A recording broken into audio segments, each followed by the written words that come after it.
Thanks for tuning in to the Drive On podcast, where we are focused on giving hope and strength to the entire military community. Whether you're a veteran, active duty, guard, reserve, or a family member, this podcast will share inspirational stories and resources that are useful to you. I'm your host, Scott DeLucio, and now let's get on with the show. Hey everybody, welcome back to Drive On. I'm your host, Scott DeLucio, and today my guest is Aaron Futrell. Aaron is an Army veteran whose life took a dramatic turn following a missile strike on Asad Air Base in January of 2020. Aaron's story is one of resilience and determination as he navigated the challenges of recovering from a traumatic brain injury and transitioning to civilian life after being medically retired from the Army.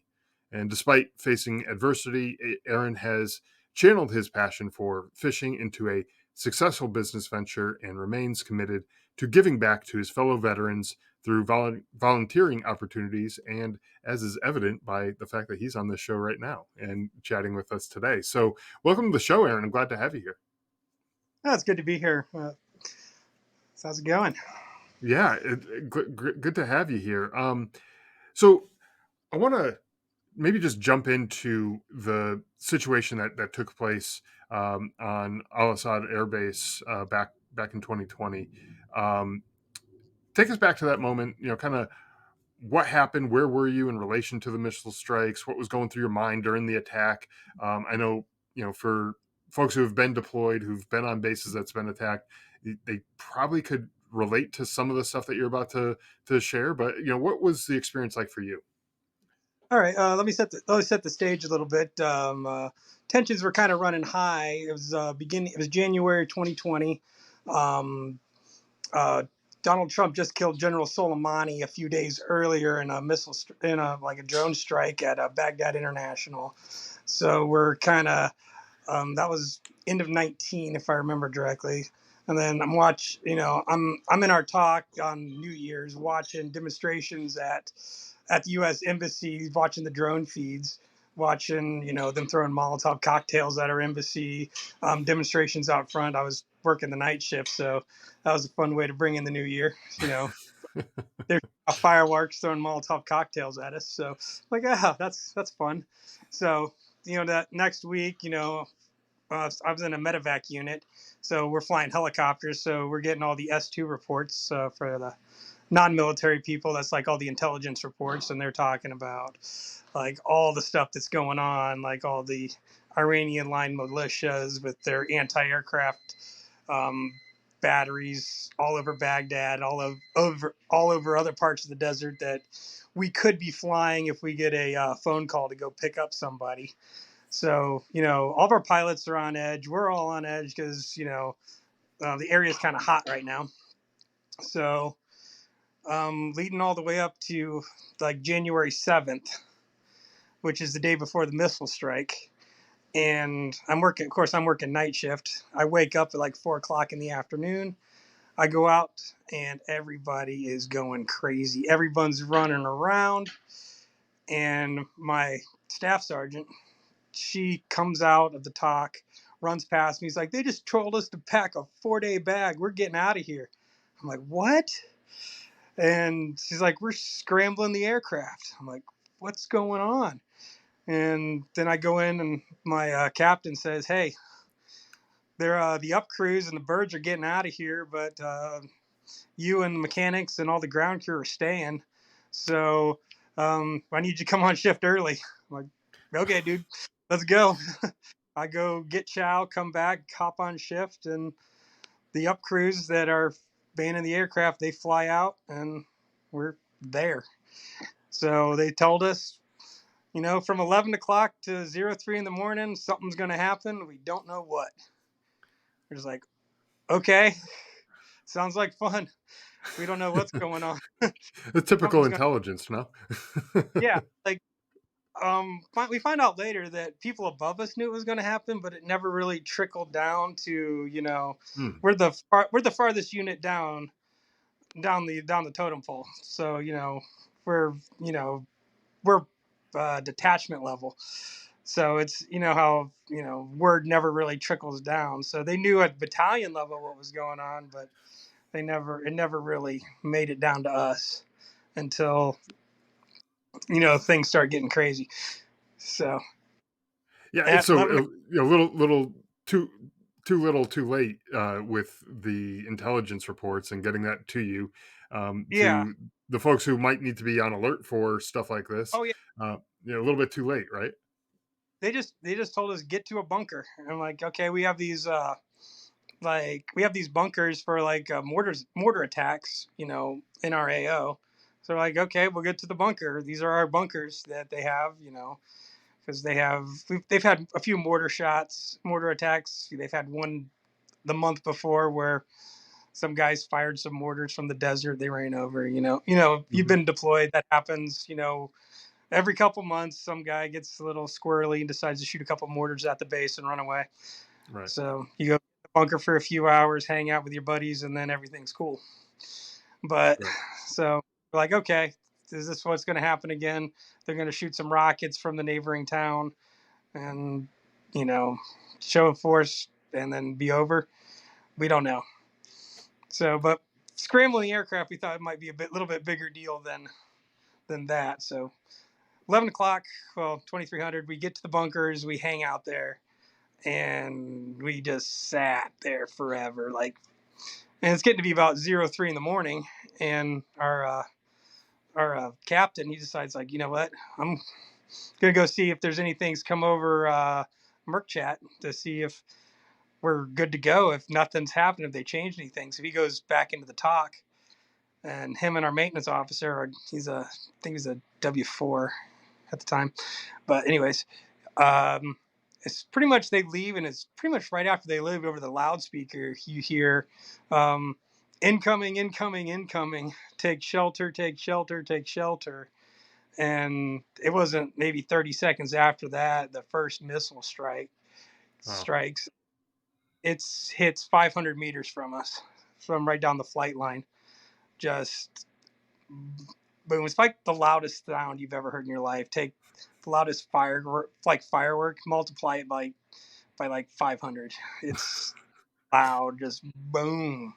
Sure. And as soon as that hits, the maintenance officer comes over. He jumps on me because I'm like the first one outside the door of this bunker, and it's like one of those HESCO bunkers with like sandbags and concrete. So it's not one of those heavy duty bunkers.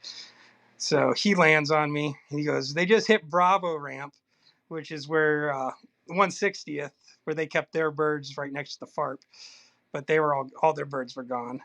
And as soon as he said that, the second one hits, which is 500 meters in the other direction, down on Charlie ramp. It goes boom. As soon as that one hits, it's like 5 seconds later is the one that hits our ramp, which is Voodoo ramp.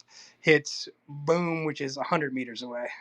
Okay. So as that one hits, like all the air, it's like the air just goes black with like dust and debris. I feel the blast wave that's like smack me in the face, and it's like everything just kind of, it doesn't. I don't black out, but everything kind of goes fuzzy for a second, and I just go, "What the fuck?" And then the maintenance officer's like, "Are you all right?" I'm like, "Yeah, I guess. I think so." I'm like, "That was close." He's Sure. like, "Yeah." And as soon as we look up, we can see flames and smoke coming up over through the crack in the door of the bunker. As soon as we look up, that's when our captain comes over and jumps on both of us. He's like, "That thing just knocked me off my feet, man." And he was like, "Are you all right?" He's like, "I don't know. I think so." And then we just sat there for like a second. We don't know. I'm not sure how long. I was like, I can look back and see the drone footage and know how long it was. But then he's like, you lose all concept of time. Yeah, That's time when doesn't exist in a normal sense in that kind of situation. It's you have no concept of time. Everything is all out of everything, whack. Yeah. that's the next one hits. Is boom. That one's another 500 meters over by the Chow Hall. Or, yeah, I think that one's by the Chow Hall. And, and then it kind of just goes silent. And we're just Oh, like, contemplate what happened. So we're sitting there. We got smoke rolling through our bunker. We can see fire, and we're like, did that just hit our ops? And we're just like trying to figure out what happened. and while we're trying to figure it out, we start hearing like small arms rounds start popping off, just like pop, pop, pop, pop, pop. We're like, is there ground assault happening? So we're kind of freaking out, and then we realize, no, that's the small arms that we had stored in our hangar that are cooking off in the fire. Oh, okay. We're like, oh, okay, that's better. Okay, we're not being run over. We're not being overrun right now. That's just the small arms. And then we're like, Sure. okay, they hit the hangar. They didn't hit our ops. It was a little bit farther away than we thought, but still, our hangar is burning. And it was like, oh, geez, okay, they hit our hangar. And so we figured out, okay, that's where they hit. And about that time, it's probably, we're guessing 10 to 15 minutes. We hear over the loudspeaker again, incoming, incoming, incoming, take shelter, take shelter. And then another three or four missiles hit. Wow. And it goes for the next 3 hours. Well, I think it was actually 2 hours. So every 10 to 15 minutes, two or three, maybe four missiles would impact. Wow. And For then, that whole duration, there was like yeah, basically a from, continuous barrage of missiles from zero being. from 03 in the morning to 05, every 15 to 20 minutes, sometimes to 10 minutes, there'd be three to something missiles would impact the base. I think there's a Wow. total of 18 missiles hit the base. I think 11 of them detonated. Wow. I can't Wow. right now, but some of them, the first set of them were the closest to us. I think there was another one that detonated 500 meters, and a couple of them were detonated within like 1,000 meters, and a couple other ones between like 800 and 700 meters from us. But the one that was within 100, and then I think three were in 500 meters of my position. Yeah. And to get you like the size of these missiles, you got to imagine three telephone poles like strapped together were the height of it, and they had 1,000-pound warhead on them. So And that impacting, so you being in, I'm familiar with the type of bunker that you're describing, the concrete and the sandbags and HESCO, uh, kind of walls going around it. You being in one of those, if there was a direct strike on one of those, it wasn't going to do much to. yeah, it would done out. Yeah, you would have. Um, They would have just had to dig through more stuff to find you, basically at that point, right? yeah, the crater that it left um, on the flight line, it went through 16 inches of concrete, and then it had left a 10-foot crater, 35 feet in diameter. Yeah, that's what I thought. Yeah, it wouldn't have protect. I They, mean, you're protected from shrapnel and other debris that maybe is flying through the air at that point, and that's it's good yeah, that you had that ability. But a direct strike, yeah, you're yeah, not going to be. right, but yeah, we would have been dead. Yeah, I don't even know if they would have been able to find pieces of us. right. Yeah, But yeah, it protected shrapnel. It may have protected us from some of the blast wave, but I don't even know from how much of that. Probably some of it, but hmm it definitely, the blast wave and the concussion went right through it because of the way it was facing.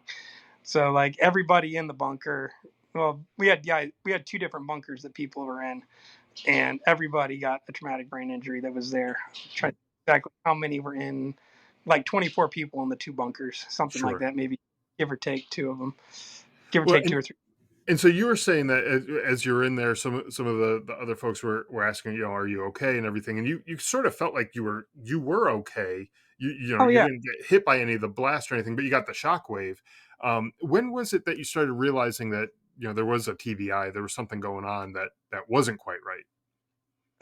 you don't realize that until like it was like the next morning, and um, it's like because you got adrenaline going Yeah, for the next day, and then it's like then we got evaluated by our medics and flight surgeon, and then they have like a whole TBI test that you take, and everybody's like, oh, maybe we're not as good as we thought we were, because that's like they call that, right. it's like the hidden injury. It's like you walk around, you don't real people look at you, you look perfectly fine, but it's like, there's, but there's stuff not right upstairs That sometimes. yeah, yeah. But It's almost like taking a like an egg and just shaking it up real. It's not going to be quite right when you crack that oh, shell open, right? oh yeah, it's like, and they said the older you are, the more a Mm, TBI affects you. Like if you're right. younger, something doesn't affect you as much. It's like, and the more, like if you played football earlier in life and you've had a bunch of concussions, a TBI is going to affect you even more. And of course, everybody's brain injury is a little bit different. And Sure. so, and from talking to my neurologist, is like everybody's different. You don't know how it's going to affect every single person. So it's something they are still learning about. Yeah, So, and it's a lot of stuff, especially with military folks like yourself who have suffered uh, from a TBI. There's a lot of research being done trying to figure out like what mhm, can we do about this and how can we help reverse some of those effects, if possible. But yeah, what can we do to at least make it better for someone like yourself who has suffered from something like that. And so tell us about some of the challenges that you face, maybe during the recovery process, and because you were medically retired from the army because of this, so it was obviously a significant impact to you. What were some of the challenges that you faced, and how did that recovery process look like for you? well, I ended up, they almost evacuated me to Germany because I was having migraines, but I ended up staying on and finishing out the deployment. Um, but ended up uh, going into concussion protocol, which was like 3 days in a dark room with pretty much sleeping, doing absolutely nothing. They said brain rest. Pretty much, they gave me some medication, and I slept for like 18 hours. No phone, no books, no reading. You just laid there in the dark for 3 days. It's Yeah, it's not fun. It's like very No, no. I mean, it sounds like, hey, you're on deployment. You get to just kind of rest and relax, but it's not really relaxing. It's like you got to no, just be doing nothing, absolutely doing nothing. I did nothing for 3 days, and it kind of Like, made my headaches a little bit manageable, and then so it cut my the pain in my head down from a 7 to like a 3 or 4, and then I was able to kind of limp through the rest of the deployment because as a soldier, it's like you don't want to let your unit down. You don't want to. You want to out. So I toughed it out for the next. Ended up being we got extended a month because of COVID. So instead of a 9-month deployment, it was a 10-month deployment because our replacements were a month late because they all had to quarantine to get to Fort Hood before so they could start their training since I right, was a guard unit, and then when I got to Fort Women on the way back, I had to quarantine a month before I could even go back to home to Ohio. So it was yeah. So it ended up being almost by the time I left home, it was almost a complete year from when I left home before I got back home to sure. Ohio. I was a few days. I think it was a few days shy of a year that I was gone. And so But so anyway, these missile strikes, they uh, they hit this area. Uh, Complete destruction for basically whatever it hit, right? You're talking about a 10-foot crater going through all that concrete and everything like that. It's definitely traumatic. Everybody involved was impacted in one way or another, whether it was from a TBI or other types of injuries. Um, and you toughed it out. You toughed out the rest of that deployment. um, I gotta imagine that was not an easy thing to do to go through a uh, that type of an attack, having those effects on you on your brain, and then still having to continue to operate and do your job oh and yeah, try. You gotta have to almost learn how to do your job with the condition that you have. It seems like that would be a difficult thing to do. It's almost like you know throwing you in the deep end with without oh yeah, knowing how to swim almost, right? kind of. It was like good thing I was really good at my job. So that was part of it. So I was able to, you know, my job part didn't suffer. So Sure. that was good. So I was good at my job, so I was able to do that. But it was kind of being thrown in the deep end a little bit. So I was able. The good thing is I was on shift work. So my job was operations, and I sat in the ops tent and waited for a call for the medevac, plus doing other things, doing briefings and all that. So my job over there wasn't extremely like physically taxing. So I sat there and waited on phone calls, and COVID in kind of was a blessing, as in it shut down everything in Iraq. So, in addition to your company that you started, which I think it's great that you started this business.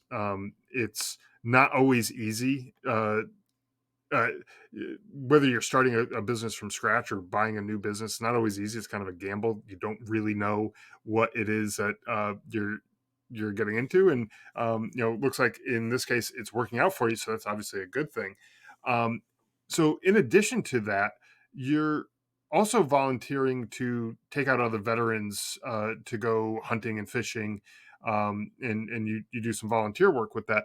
Uh, what is the organization that you volunteer with, and how does that all work as far as getting veterans out there to go hunting and fishing?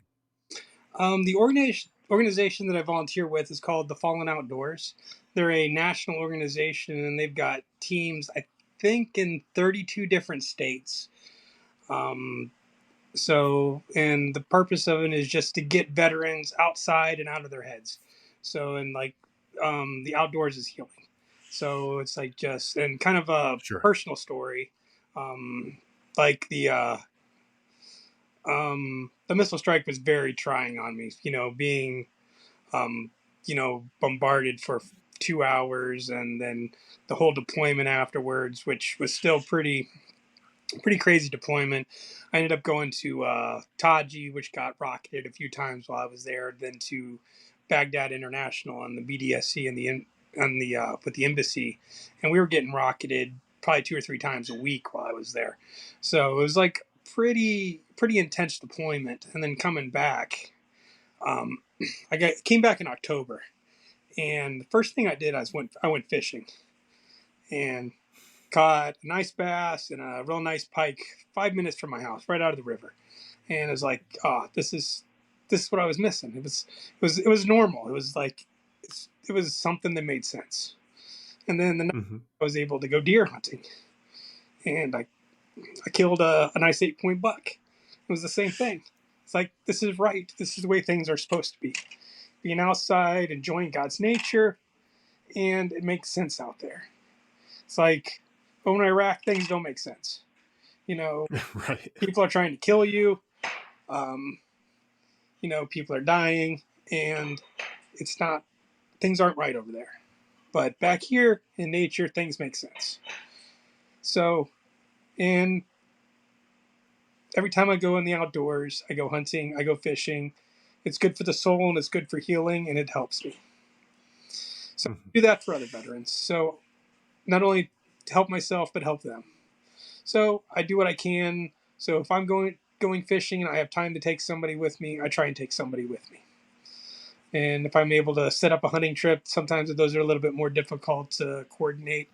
I'll try and get somebody to go, go rabbit hunting, go squirrel hunting, go deer hunting. Just coordinate to go spend time in the outdoors with somebody. And that's what the organization does. It's like if you can go take somebody out in the woods, go take somebody out in the river, go take somebody out on the lake, and just spend time with them. Get them from sitting in their apartment, sitting in their house, and just being from getting them out of here and outside. It can do a lot for them because it does a lot for me. So Yeah. that's what the organization does, and they try and get you to Yeah. go ahead. Oh yeah. So I had a guest on real early when I started this podcast, probably the first maybe dozen or 2 dozen episodes, somewhere around there. And he was talking about how the outdoors is his therapy, it's his church, it's his it's his just his gym, it's his place where he just goes and gets revived, right? And that sounds like what you're talking about too, right? Definitely, definitely. It's like. I try and get out there as much as possible, and even if it's not hunting or fishing, you just going out there and going for a walk, walking through the woods. I've a Yeah. bunch of trails in the town where I live in, and just going and walking down them. By the trees down by, I have a river that runs right through our town. Just go walking by the river. It helps.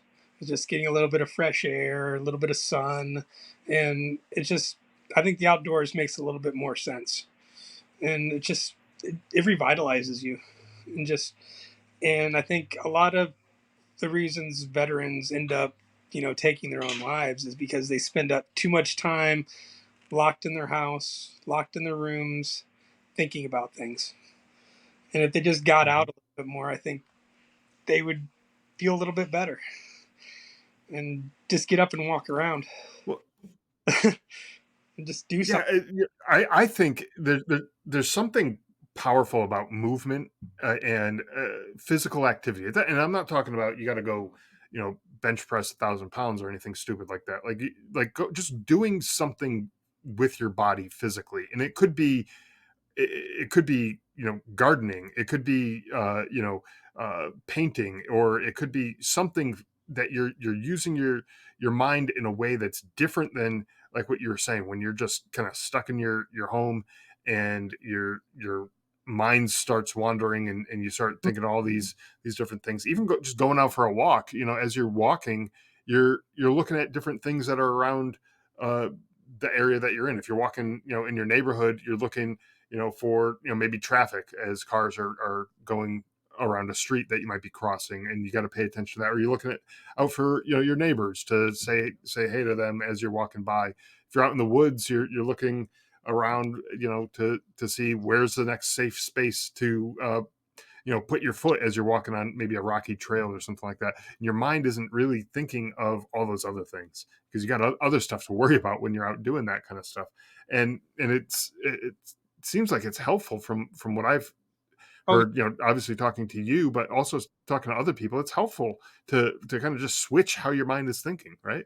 oh yeah, it's like, and I think even just using your body, it's like using your muscles and getting Right. blood flowing through your body is good for your brain.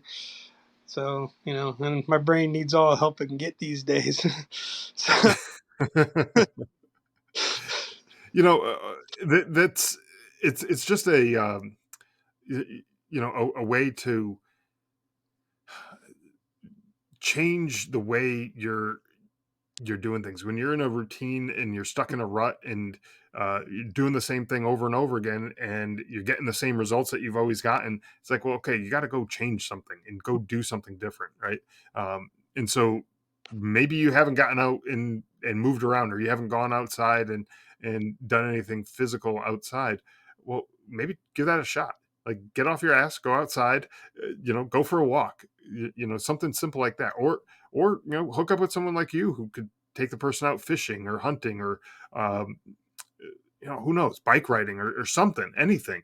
Just go and do those types of things, and get out and change the environment that you're in, and hopefully that'll turn things around, or at least help you start moving towards the right direction. yeah, You know, right now there are so many veterans organizations out there trying to do something, and you can find a veterans organization for just about anything right now.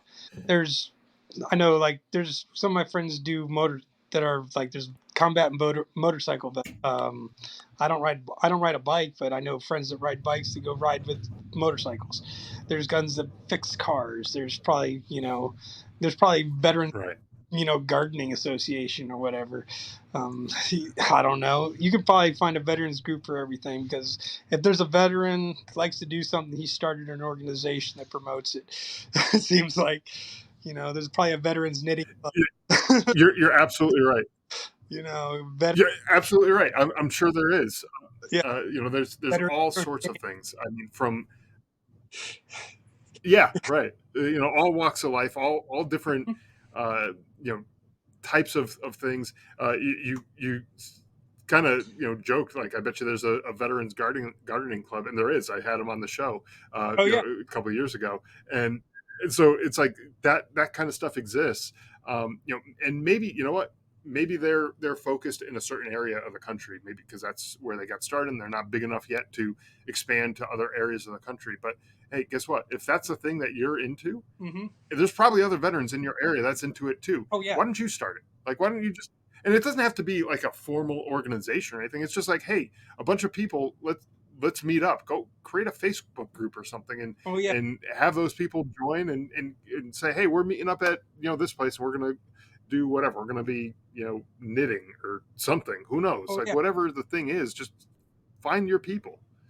Oh yeah. And there's plenty of veterans out there that so they're people that understand you, understand what you've been through, and people that you can talk. Yeah, It's like my that's right. my father-in-law is a Vietnam veteran. I think he talks more to me about um, the Vietnam War than he's ever talked to his daughter, and nor he's talked to his son, Yeah, because he's like because he knows I get it a little bit, even though you know he was a Vietnam grunt who's seen way crazier stuff than I have.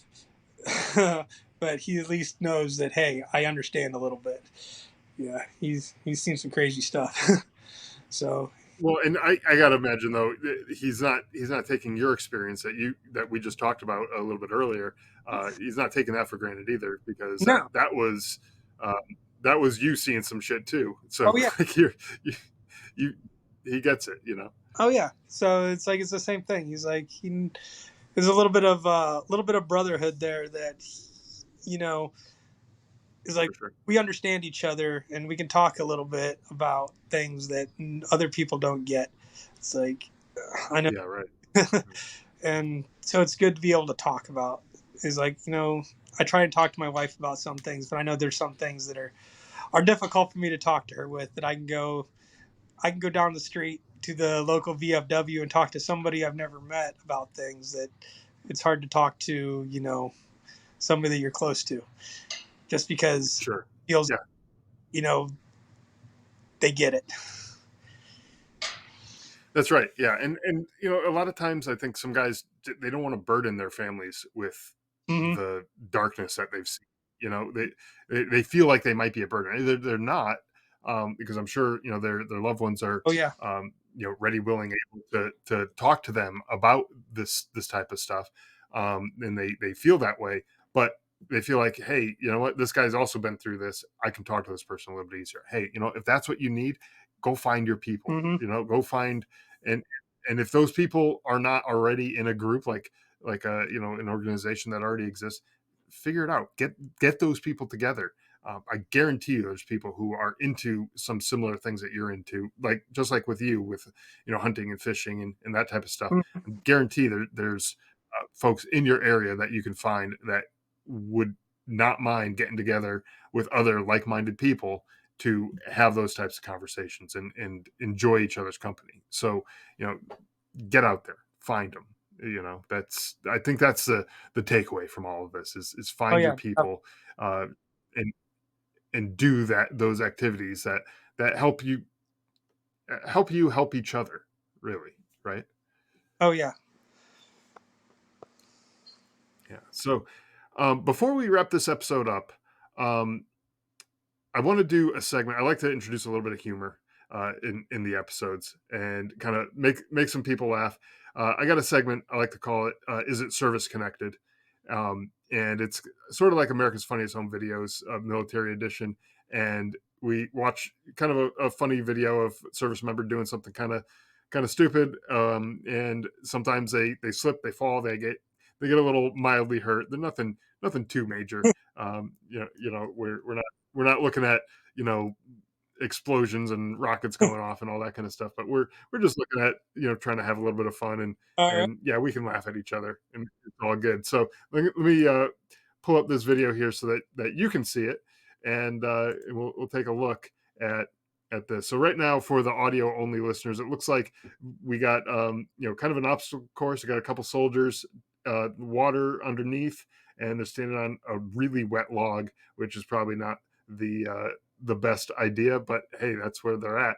So let's see what happens when we start this video. Right between, G, right between. So we got a couple soldiers there. One of them is not quite sure. Yeah, she didn't even attempt to grab the bar. And then the other one that we're looking at, she's ready to go. She's going to take this leap, grabbing this bar, grabs it, and then flat on her back in the water. That actually looked pretty rough, the way she landed. That was from a pretty decent height because she was grabbing on and her feet kept going, and she was almost parallel with those bars, and then she came straight down. That was, I don't know, that was maybe 8-foot drop or so. That could cause some damage, I would think. Yeah, and she was only like 4'3". I know. Yeah, she was pretty short, and luckily she was able. I give props for trying though. She had some spunk.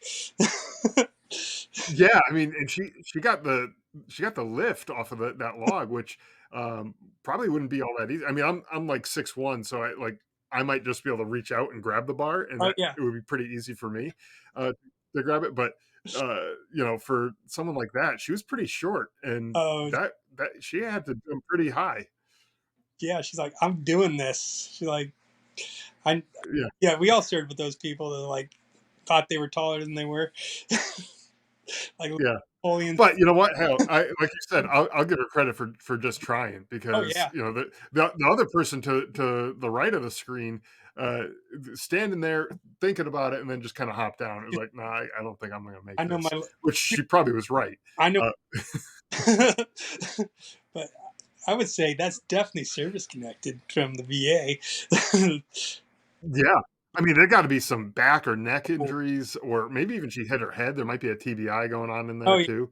Who knows? Yeah. That water looked pretty filthy too. So, probably get a mouthful of that. That probably wasn't the best idea either. So who knows? Her chiropractor's thankful for her, because she's probably be visiting him quite a bit.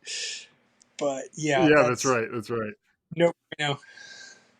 Oh. Well, Aaron, thank you again for taking the time to join us. I really do appreciate it.